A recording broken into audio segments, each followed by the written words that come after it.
It's that luxurious kind of spice, if you will, that really adds a golden color and also a very kind of minerally, saffrony flavor. To reconstitute it, you put it in some stock. So just spread your saffron in there. Here, I'm going to just add a little bit of wine to let this cook a little more. Mussels. So here are the mussels. What you want the mussels is that a mussel is nice and heavy when you buy it. Usually it has a little beard here. You just clean that out, you wash it, and you check it out. So I'm looking at this one. If it's open, you don't want it, but sometimes a mussel is alive and it will close on itself like that. Then you know it's okay. You see, it's closing, and that means that it is nice and fresh. Let's throw the saffron.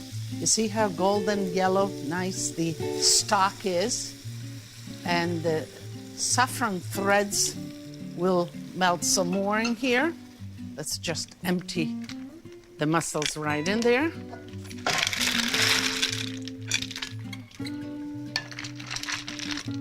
And you see a nice big pot because they will open a little bit and they'll need even more room. And you blast your heat.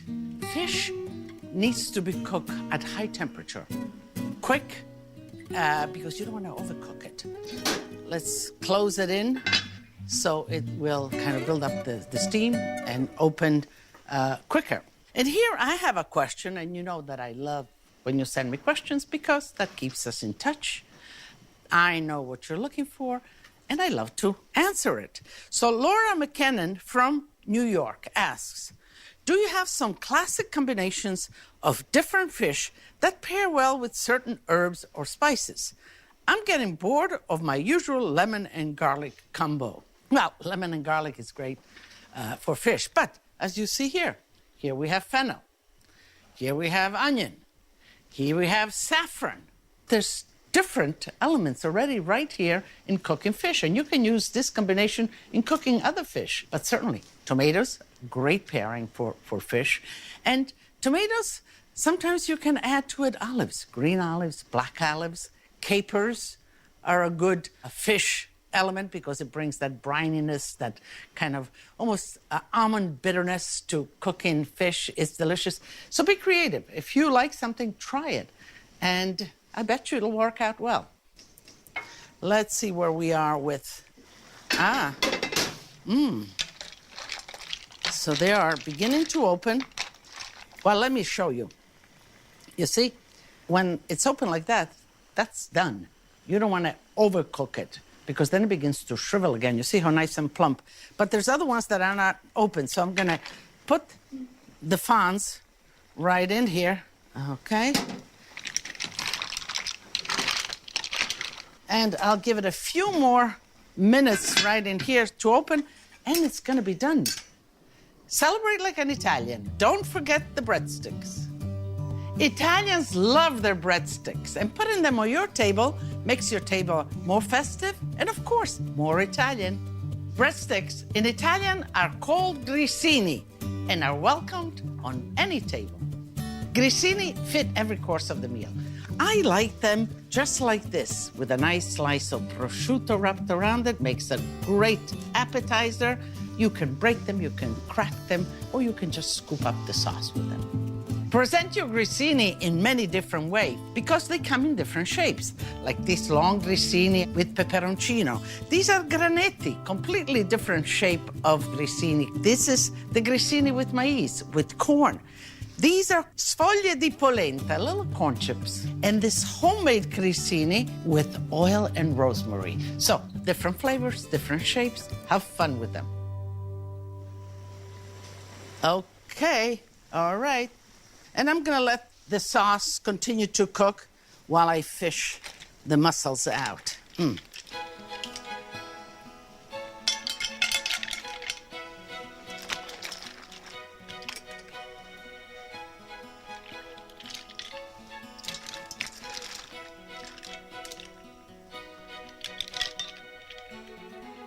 Let me just, if you're doing it individually,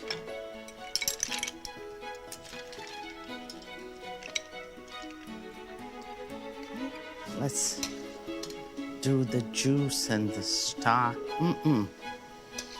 Okay, I'm gonna put some on my individual right here so that we have enough in there as well. And then, actually, we'll do it just like that.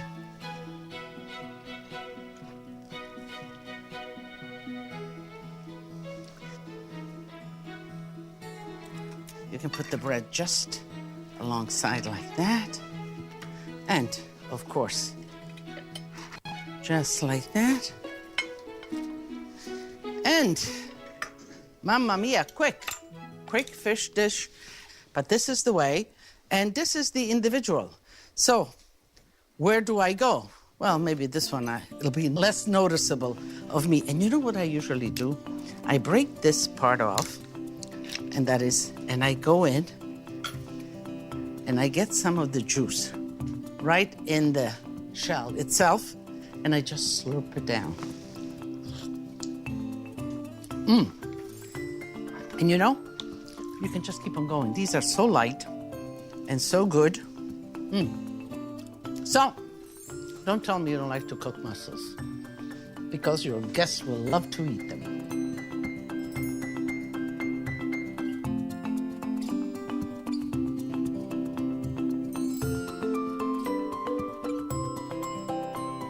Insalata di cetriolo. Today is a fish day, but, you know, us Italians like our greens. So a nice salad, quick salad of cucumber and red onion, and you slice it, some coarse salt, and you let it steep for about a half an hour. Then you rinse it, just like that. And again, you want to dry. Whenever you do a salad, and you have washed it and you drained it, yes, but still there's some water kind of clinging. Take a towel, a clean towel, and just go in there and toss it like that with the towel, and the towel will collect some of that leftover, you see? Some of that leftover water, and then we're ready to dress it. Okay. So to this, you have the cucumbers, we have the onions, and they're a little wilted from the salt that has pulled out that extra water. Celery, you have it all year round. It's inexpensive, and it adds flavor and crunch. I love it in a salad. I use the celery, and I chop it like that, but also the leaves. Sometimes you worry, what am I going to do with the leaves? You cut off the leaves. The leaves are great for stock and soups and whatever, but also in a salad, just like that. Give it a toss a little bit so the ingredients mix up. That's it. Just a little bit of honey, and just a little bit to give it that kind of other dimension, if you will. And that's enough. Red wine vinegar, olive oil, and some fresh ground pepper.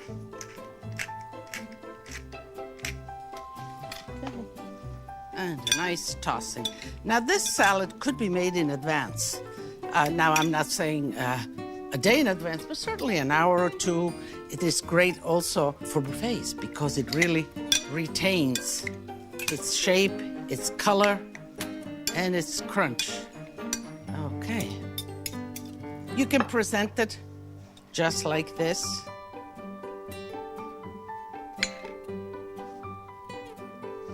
So.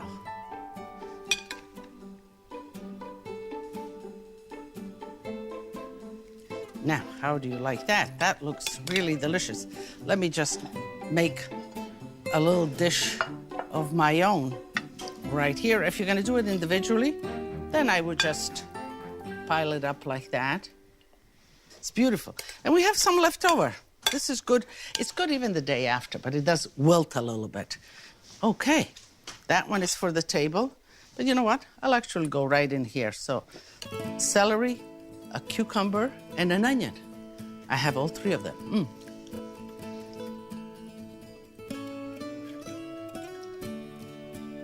Deliciously crunchy, and it will go great with our fish.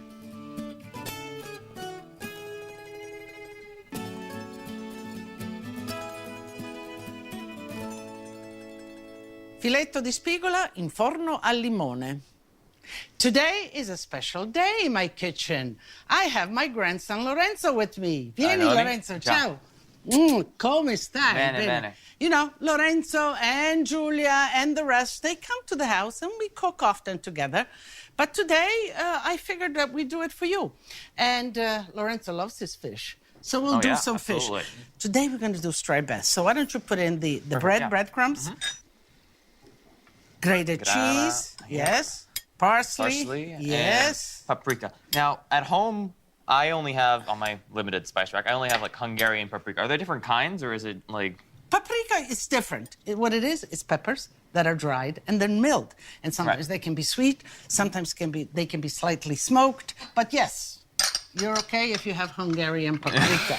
Okay, so why don't you toss that a little bit? Sure, yeah. And you know that we put a little bit of oil until the bread gets kind of nice and not wet with oil, but incorporate it all in. Sorry, I'm making a mess here.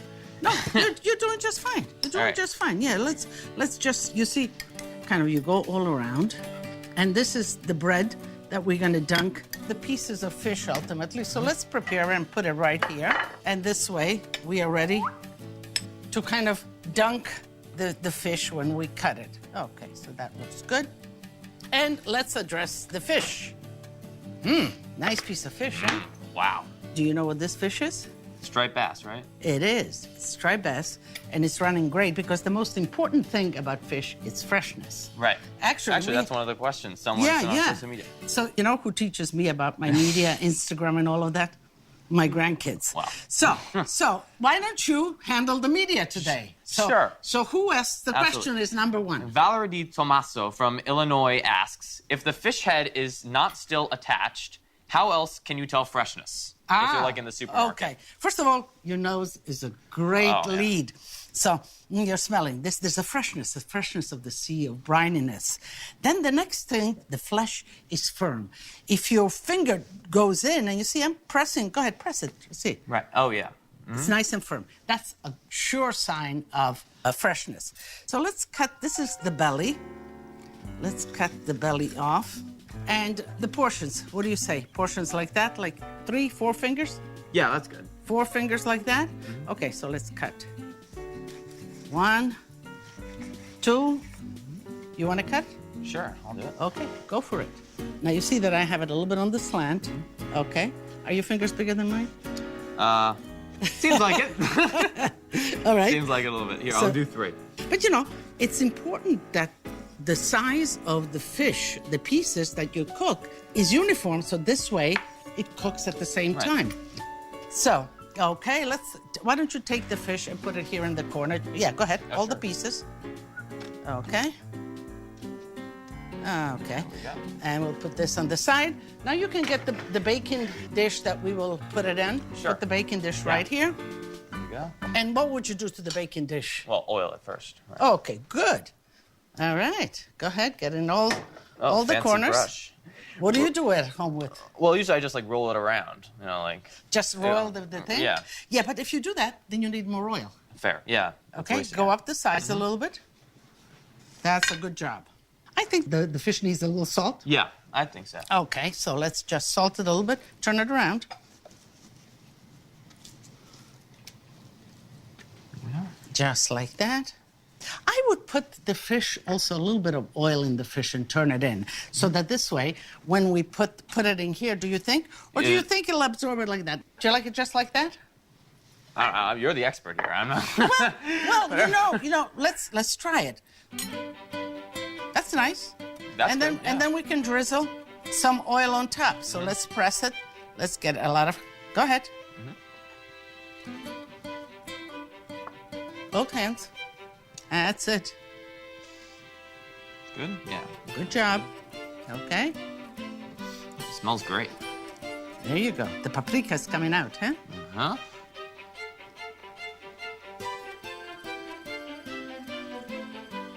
So how are we looking there? Good. It looks good to me. I would just put it a little bit of oil, okay? And you can, oh, I forgot this one. You can take it to the oven. Perfect. And the oven should be nice and hot. And then come back, we'll make the sauce. Perfect. It's not hot yet. Oh, yeah, fair. Just shove it in When the you oven. pick it up. All right. Okay. The temperature should be high, 425 degrees, nice and hot. And you keep it in there for about 20 minutes, 25 minutes, depends on the size. So you go and check it because you don't want to overcook it. Right. So let's make a lemon sauce. Why don't you crack this for me? Sure. And that's it. Are there any particular recipes where you should cut, crush? Like, what's the reason we crush instead of chop sometimes or dice? Good question. Well, these are questions. They want to know. They do want to know. The cell of a garlic, the essence is in the cell, and the enzymes are in the skin of the garlic. The more you cut it up, the more interaction of those enzymes you get, and the more flavor you get. So you want to crack it to begin to release the flavors, but I want to be able to pull it out. I don't want to eat it because if I eat raw garlic, it stays with me, with you. The one way to avoid that is to cook the garlic completely. So add the lemon juice in there, a little bit of salt. You can put that, the capers, yeah. And for the parsley, we'll wait until the last minute because the acidity will oxidize the parsley. So we'll wait. So why don't you whisk it? Get air in there, whisk it. That's mixing it. Whisking it is picking it up, so you get some air in there, and so it gets into an emulsion. And so you see the densiness. You see how it's changing color? So basically, we are all set. We have the dressing. We'll clean this up, and then we'll enjoy it. Are you looking forward to it? Very much so. Do you have any more questions? Not particularly, no. You're on top of it. Okay. So in that case, clean up. All right. Got it. Go ahead. I love cooking with my grandchildren. I feel like, part of me goes with them when they cook with me. With Lorenzo, we went, I took him also foraging. We went foraging for Grifola mushrooms one fall, and we had a trunk load full of them. He was the lucky charm that time. So getting him in the kitchen and cooking with him, it's a lot of fun because he has a sensibility towards food. So Lorenzo, the fish looks really good. Delicious. Yeah. And, you can tell the doneness of a fish when you pressure it down.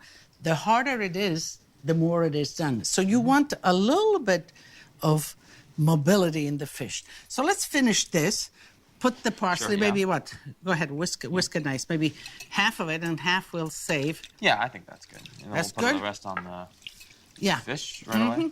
Now listen, we're into fish. Now you know Grandma Erminia, she's full of proverbs, those old Italian proverbs. Yes. And I have a fish proverb. Let's see if you can demystify it. Let's go for it. In van si pesca se l'amo non allesca.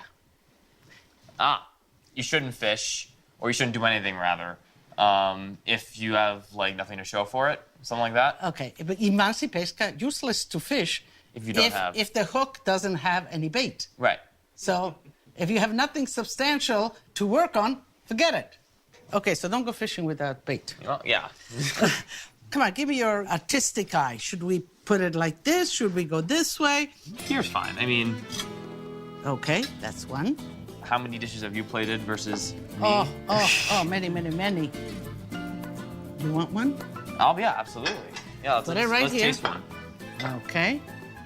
Let's... Should I go? No, wait for me. All right. Wait for me. Wow. So now you have that sauce.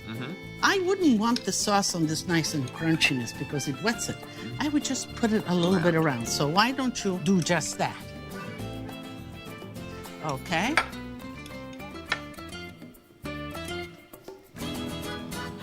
And a little bit in that corner. And I think that I would...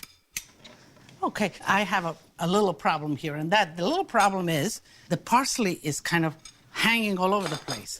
So what I'm going to do is I'm going to make believe that's intentional. I think Bob Ross used to say, we don't make mistakes, we just have happy accidents. Very nice. Very nice. That's an accident that you'll remember, maybe.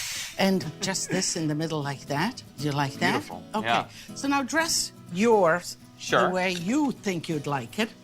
Okay. That looks pretty nice. Did you want to sprinkle some parsley all over yours, or you Why like not? it the way it is? No, I mean, sure. There you go. I'll even give you a parsley. Aw. So, this is actually tasting time. I want your opinion on how it tastes. Okay. Ready? Ready. Wow. Is that good? It's really delicious, yeah. It's easy. You can cook it in college when you're in college. Absolutely. You Doesn't and take your much. friends. Exactly. You know, we have a lot here. And what do we usually tell them at our table? Ready? Tutti a tavola a mangiare. You heard the guy. Come and eat with us.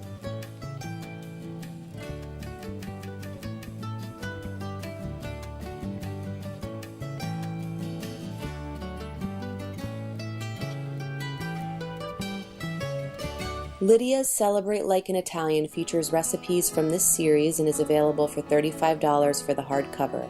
The book contains over 220 recipes for entertaining with a distinctly Bastianich flair and contains tips for intimate dinners, barbecues, weddings, special occasions, and much more. To buy the cookbook plus the Best of Lydia Pasta DVD for $49.99 or to order additional cookbooks and DVDs, call 1-800-PLAY-PBS or visit shoppbs.org/Lydia. To learn more about Lydia, access to videos, and to get recipes, tips, techniques, and much more, visit us online at lydiasitaly.com. Follow Lydia on Facebook, Twitter, or Instagram at Lydia Bastianich.